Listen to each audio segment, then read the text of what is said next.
నమస్తే ఫ్రెండ్స్, నేను మీ మల్లెపల్లి నరసింహ. మనం మాట్లాడుతున్న అంశం సింగ్ ఈజ్ ఏ కింగ్.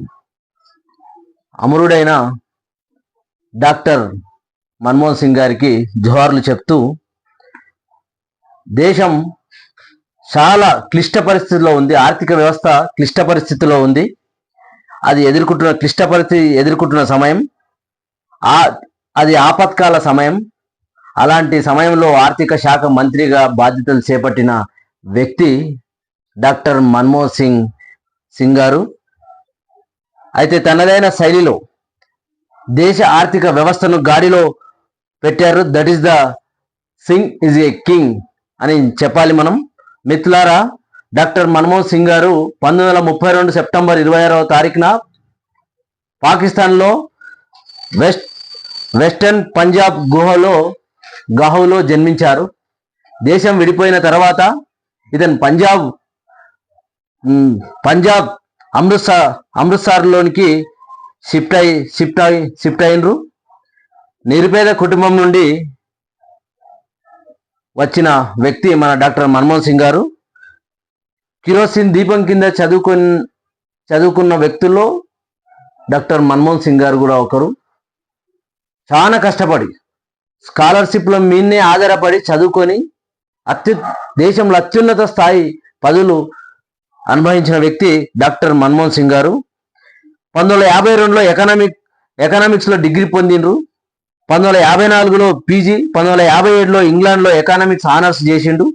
ఆయన చదువంతా స్కాలర్షిప్ల మీదనే కొనసాగింది. ఒక్కొక్కసారి డాక్టర్ మన్మోహన్ సింగ్ గారికి తినడానికి తిండి లేకుంటే చాక్లెట్లు తిని చదువుకున్నాడు మా డాడీ అని చెప్పేసి తన కూతురు ఒక బుక్ లో రాసిన సందర్భాన్ని మనం ఈ సందర్భంగా గుర్తు చేసుకోవాలి. 1969-71 వరకు ఢిల్లీలో ప్రొఫెసర్ గా పనిచేసిండు. 1972-76 వరకు ఆర్థిక మంత్రిత్వ శాఖ ఆర్థిక సలహాదారునిగా పనిచేసిండు. 1976-80లో కేంద్ర మంత్రిత్వ శాఖ కార్యదర్శిగా పనిచేసిండు. 1980-82లో ప్రణాళిక సంఘం సభ్యుడిగా పనిచేసిండు. 1982-85 ఆర్బీఐ గవర్నర్గా, రిజర్వ్ బ్యాంక్ ఆఫ్ గవర్నర్గా పనిచేసిండు. 1985-87లో ప్రణాళిక సంఘం డిప్యూటీ చైర్మన్గా కూడా డాక్టర్ మన్మోహన్ సింగ్ గారు పనిచేసిన సందర్భం. 1990-91లో దేశ ప్రధానమంత్రి ఆర్థిక వ్యవహారాల సలహాదారునిగా పనిచేసిండు. 1991-96లో కేంద్ర మంత్రిగా, నేను చెప్పేది అదే, 1991-96లో కేంద్ర మంత్రిగా, ఆర్థిక శాఖ మంత్రిగా పనిచేసిన వ్యక్తి. అప్పుడు పివి నరసింహారావు గారు దేశ ప్రధాని.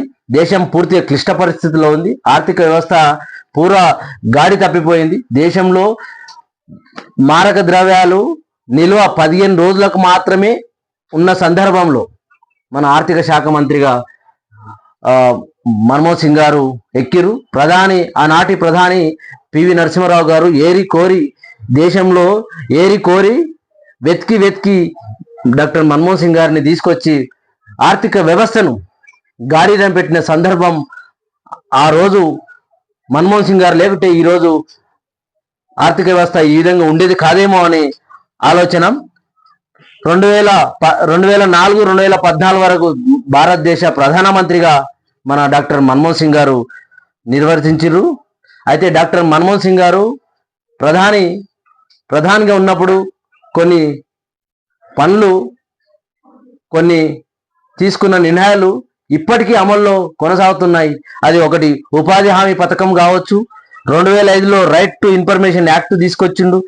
తర్వాత ఆశా వర్గాల విధానాన్ని తీసుకురావడం, భూసేకరణ చట్టం 2013లో తీసుకురావడం, ఇప్పుడు మనం వాడుతున్న ఆధార్ కార్డు వ్యవస్థను తీసుకురావడం, విద్యా హక్కు చట్టాన్ని తీసుకురావడం. తెలంగాణ అన్నిటికంటే గొప్ప విషయం ఏంటంటే డాక్టర్ మన్మోహన్ సింగ్ గారు ప్రధానమంత్రిగా ఉన్నప్పుడు మన తెలంగాణను చాలా గొప్ప మనసుతో దేశంలో కొన్ని పార్టీలు వ్యతిరేకించినా, కొంతమంది వ్యక్తులు వ్యతిరేకించినా, ఇది నిజమైన వాళ్ళ కోరిక, వాళ్ళ ధర్మమైన కోరిక అని చెప్పేసి డాక్టర్ మన్మోహన్ సింగ్ గారు తెలంగాణ అనౌన్స్ చేయడం, ఇవన్నీ చూస్తూ ఉంటే డాక్టర్ మన్మోహన్ సింగ్ గారు చాలా గొప్ప మేధస్సుతో ప్రధానమంత్రిగా అయినప్పుడు దేశం క్లిష్ట పరిస్థితులు ఉంది. కేవలం నేను చెప్పిన కదా ఇంతకుముందు, కేవలం 15 రోజులకు సరిపడ్డ దేశం మారక ద్రవ్యాలు ఉన్నాయి. ఆర్థిక సంక్షేమం, డబ్బులు లేని కండిషన్ దేశం.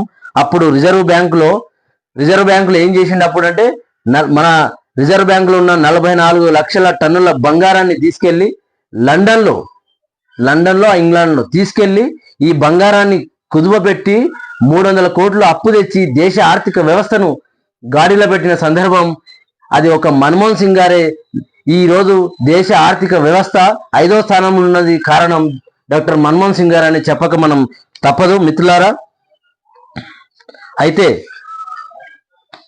రాజకీయాల్లో చాలా మంది నాయకులు ఉన్నారు, తన సొంత డబ్బు కొట్టుకొని తన సొంత సలాభం కోసం పనిచేసి తన పేరు కోసం పనిచేసిన రాజకీయ నాయకులు, పార్టీల కోసం. కానీ ఏనాడు డాక్టర్ మన్మోహన్ సింగ్ గారు తన సొంత సెల్ఫ్ డబ్బా కొట్టుకోవడం అనేది అస్సలు చేయలేదు. ఎంతసేపు మౌనంగా ఉన్న దేశ స్థితిగతులను, దేశ వ్యవస్థను గాడిన పెట్టడమే తప్ప ఇంకొక ఆలోచన లేని వ్యక్తిగా డాక్టర్ మన్మోహన్ సింగ్ గారి మనం ఈ సుదీర్ఘ 33 ఏళ్ల రాజకీయ ప్రస్థానంలో మనం గమనిస్తే ఇవన్నీ మనకు కనిపిస్తూ ఉంటాయి.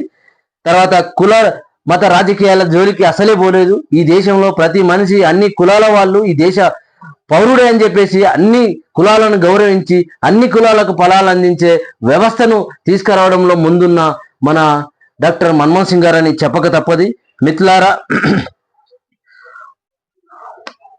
ప్రతిరోజు డాక్టర్ మన్మోహన్ సింగ్ గారు ప్రతిరోజు 10 ఏళ్ల సమయంలో ప్రధానిగా ఉన్నప్పుడు ప్రతిరోజు 18 గంటలు పనిచేసిన వ్యక్తిగా చెప్పొచ్చు. రోజుకు 300 ఫైల్స్ క్లియర్ చేసేవాడంట పిఎంగా ఉన్నప్పుడు. బైపాస్ సర్జరీ సమయంలో మినహా 10 సంవత్సరాలలో ఏ ఒక్క రోజు ప్రధానమంత్రి హోదాలో ఉన్నప్పుడు ఏ ఒక్క రోజు డ్యూటీకి సెలవు పెట్టిన సందర్భం లేని వ్యక్తిగా, ఏకైక ప్రధానిగా మన డాక్టర్ మన్మోహన్ సింగ్ గారు అని చాలా మనం వింటా ఉన్నాం. 33 సంవత్సరాల పార్లమెంట్ సభ్యునిగా కొనసాగిన వ్యక్తి మన. అయితే ఈ సందర్భంలో మనం ఒక విషయం మాట్లాడుకోవాలి. 1999లో పార్లమెంట్ ఎలక్షన్లో ఢిల్లీలో పోటీ చేసినప్పుడు, కాంగ్రెస్ పార్టీ నుంచి పోటీ చేసినప్పుడు తనకు ఆపోజిట్ గా ఒక ప్రొఫెసర్ ఉండడం, ఆ ప్రొఫెసర్ గెలవడం, తర్వాత మన్మోహన్ సింగ్ గారు ఓడిపోవడం. ఆ సందర్భంలో అప్పటికి ఆర్థిక శాఖ మంత్రిగా చేసిండి. 1991లోనే ఆర్థిక శాఖ మంత్రిగా బాధ్యత స్వీకరించిన వ్యక్తి 99లో నేరుగా పార్లమెంటు ఎంపీ స్థానం కోసం ఢిల్లీలో పోటీ పడితే అతనికి అక్కడ ఒక 2 లక్షల రూపాయలు సంథింగ్, అక్కడ ఎలక్షన్ ఖర్చులా సంథింగ్ ఏదో 2 లక్షల రూపాయలు లేకుంటే ఒక మిత్రుడు జర్నలిస్ట్ దగ్గర తీసుకొని ఆ డబ్బు ఖర్చు పెట్టి ఎలక్షన్లో పోటీకి దిగిందంటే ఇంతకంటే నిదర్శనం ఇంకా ఏమీ లేదు డాక్టర్ మన్మోహన్ సింగ్ గారి కోసం చెప్పాలంటే. ఎందుకంటే అప్పటికి ఆర్థిక శాఖ మంత్రి చేసిండు, ఎన్నో పదవులు చేసిండు, కానీ ఒక్క రూపాయి కూడా సంపాదించుకోకుండా దేశం కోసం పనిచేసిన వ్యక్తి. 2 లక్షలు ఒక మిత్రుడి దగ్గర ఎలక్షన్ల పోటీ సమయంలో 2 లక్షలు జర్నలిస్ట్ మిత్రుల దగ్గర తీసుకోవడం అంటే ఇక ఇంతకంటే నిజాయితీ ఇంకా ఏమి లేదు. ఎందుకంటే ఆ జర్నలిస్ట్ కూడా ఒక బుక్ లో ఈ విధంగా రాసిన సందర్భం. కానీ డాక్టర్ మన్మోహన్ సింగ్ గారు చాలా గొప్ప మానవతావాది కాబట్టి దేశంలో ఎన్నో సంస్కరణల అంశాలను ఒకానొక సందర్భంలో మన్మోహన్ సింగ్ గారు రబ్బర్ స్టాంపు లేదంటే మౌనంగా ఉంటాడు దేశానికి అది అని. కానీ మన్మోహన్ సింగ్ గారు ఎప్పుడు మాట్లాడాలి, ఎప్పుడు ఏ సందర్భంలో నోరు విప్పాలి అనేది అతనికి బాగా తెలుసు. ఒకానొక సందర్భంలో ఒక ఎగ్జాంపుల్ చెప్తా నేను. అమెరికా నుండి 2008లోనో 2009లోనో బరాక్ ఒబామా హైదరాబాద్కి మన ఢిల్లీకి వచ్చిండు. అక్కడ వచ్చి వెళ్తూ పాకిస్తాన్కి వెళ్తున్నప్పుడు అక్కడ ఇండియా నుంచి అతను బరాక్ ఒబామా పాకిస్తాన్కి వెళ్తున్నప్పుడు మన్మోహన్ సింగ్ గారి తోటి బరాక్ ఒబామా అనే మాట ఏమన్నాడంటే, నేను పాకిస్తాన్కి వెళ్తున్నా, మీ కాశ్మీర్ అంశాన్ని నేను అక్కడ వెళ్ళి మీ ఇద్దరి మధ్యన మీరు ఓకే అంటే నేను మీ ఇద్దరి మధ్యన ఉండి నేను దాన్ని క్లియర్ చేస్తా అని చెప్తే డాక్టర్ మన్మోహన్ సింగ్ గారు అప్పుడు మీరు వచ్చిన పని చూసుకొని వెళ్ళిపోతున్నారు, వెళ్ళండి, అది మా అంతర్గత సమస్య, కాశ్మీర్కు పాకిస్తాన్కు సంబంధం లేదు, అది ఏమనంటే నేను చూసుకుంటా అని చెప్పేసి ముఖం మీదనే చెప్పిన వ్యక్తి డాక్టర్ మన్మోహన్ సింగ్ గారు. మరి ఇప్పటి ప్రధానులు ఎవరైనా ఇప్పుడు అమెరికా ప్రెసిడెంట్లకు చెప్తారా ఈ విధంగా నేను మధ్యవర్తిగా ఉండి మీ ప్రాబ్లం క్లియర్ చేస్తా అని చెప్పినప్పుడు, కాదు మీకు సంబంధం లేదు అది నేను చూసుకుంటాని ముఖం మీదనే చెప్పిండంట. అగో అట్లాంటి ఎక్కడ సందర్భంలో ఎక్కడ నోరు తెరవాలనో ఎక్కడ ఏం మాట్లాడాలో తెలిసిన వ్యక్తి డాక్టర్ మన్మోహన్ సింగ్ గారు. ఈరోజు దేశమంతటా అతని మరణం, దేశమంతటా మన సోషల్ మీడియా కావచ్చు, ప్రధాన పత్రికలు కావచ్చు, ప్రధాన టీవీలు కావచ్చు, అతను గొప్పతనాన్ని చెప్తుంటే చాలా సంబరం అనిపిస్తుంది. నా వంతు నేను కూడా ఒక వీడియో పరంగా డాక్టర్ మన్మోహన్ సింగ్ గారి కోసం మాట్లాడాలనే సందర్భంలో ఈ వీడియో చేస్తున్న మిత్రులారా, ఇది అందరూ ఈ వీడియోను షేర్ చేయండి, లైక్ చేయండి. అట్లాగే డాక్టర్ మన్మోహన్ సింగ్ గారికి మనసారా జోహార్లు చెప్తూ, జోహార్ మన్మోహన్ సింగ్ గారు, దేశ ప్రధాని, మాజీ ఎక్స్ ప్రధాని. నమస్తే, నేను మీ మల్లేపల్లి నరసింహ.